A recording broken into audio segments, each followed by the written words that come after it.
this day?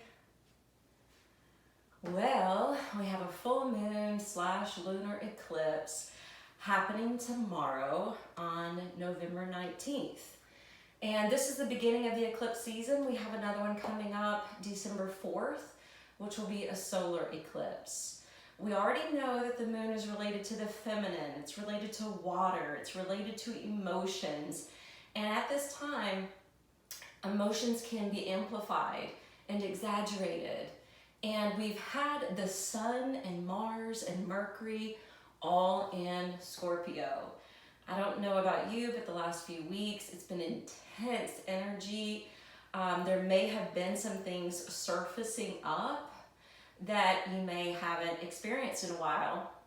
Maybe some insecurities. It could be some things that you haven't thought about in a while, things that have been hidden or suppressed. And that's what this time is about. There's been some heaviness in the air. I know a lot of my students have been coming in with swollen eyes or saying they're on the brink of tears or just talking about how intense it's been. I feel like today it finally really lightened up, but I've also been putting a lot of things into practice to help to combat this energy. So if you are feeling any of these things, know that you are not alone. And the eclipse time is always about shining the light of awareness on things that might have been hidden or obscured or unknown, or kind of like digging up the truth of things or reality. So let's just see what this energy is going to bring. Now, I have been having a lot of disruption with my sleep since last week. And so for the last 3 evenings, I have been pulling out my eye pillow, and it's lavender scented. And you know, lavender is a very calming and cooling oil. And I've been trying to remind students that these eye bags or eye pillows are an important thing in our practice to place over the forehead. It may be too much to place the weight over the eyes, but remember we have a marma point here. It's like an acupressure point at the center of the forehead, and it helps to stimulate the prefrontal lobe of the brain, the pineal gland, the third eye that's related back to intuition and creative imagination. It helps us to see the bigger, broader picture of things. It helps us to see things in a new light, at a new angle, in a fresh new way. And there's also some scientific evidence saying that anytime we have pressure applied here, it can calm the vagus nerve. And the vagus nerve is one of the longest nerves that travel in the body from the brain down to the stomach and intestinal area. It also plays a role in the heart rate and in our breath rate, as well as our throat and our facial muscles. So if you haven't invested in one of these, I recommend it for every single Shavasana. Now, even though this isn't Shavasana, you could use it like Shavasana, but the pose that I'm going to teach you today is called Viparita Karani. It is legs up the wall, and this is a great way to calm the mind and to help calm the nervous system. So with this vagal nerve, we want to have a healthy vagal tone, meaning we should be able to fluctuate and flow back and forth between the sympathetic nervous system and the parasympathetic nervous system. The sympathetic nervous system is usually on overdrive, especially during this pandemic when we have been going through this collective trauma.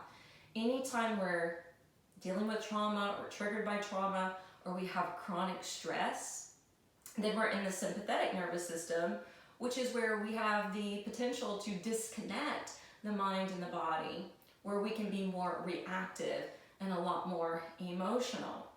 If we shift gears, and this is what yoga, mindfulness, and meditation is helping us to do, it's shifting us to the parasympathetic nervous system, which is where we get to rest and digest, where we get regeneration, where we're able to relax and be in that calm, centered place where we feel more at peace.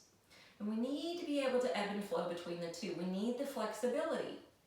But because the sympathetic system is on overdrive, this pose not only will help with that, but it's going to help you to get a good night's sleep.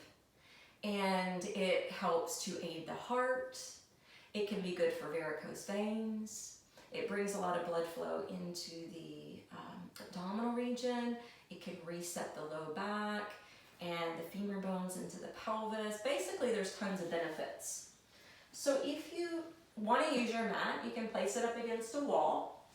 And the way to get into this, if you scoot to the edge of your mat, right at the corner, and maybe send your hip up the wall, you'll come down completely to your side so that you can roll onto your mat and send the legs up the wall.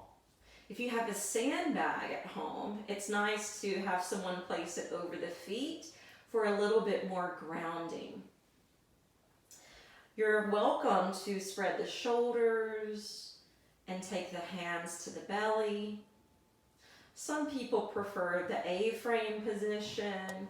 You can also do the cactus arm position, whatever feels good to you.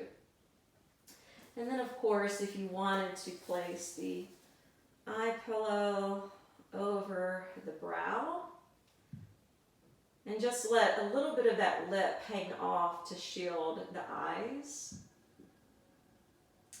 I would suggest being here for at least 15 or 20 minutes.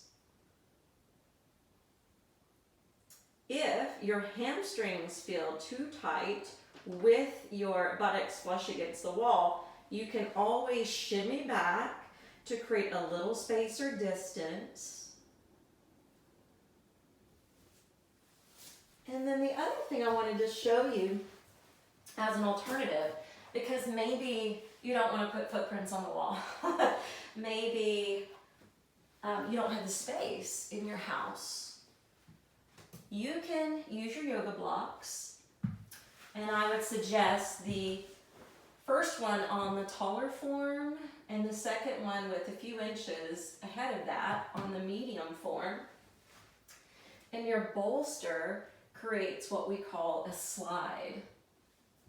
Now the great thing about the slide is you can use it like a recliner. And again, you could use your eye bag. Or as an alternative to legs up the wall, you could flip around and send your legs up. If you have any trouble with your legs slipping off, you can turn your heels slightly towards each other, fan the toes away, and be here. So again, I would suggest holding that maybe 15 or 20 minutes. I hope this helps to get you through this full moon, this weekend, these emotions that may be surfacing, whatever may be showing up in your psyche, things that you need to work with.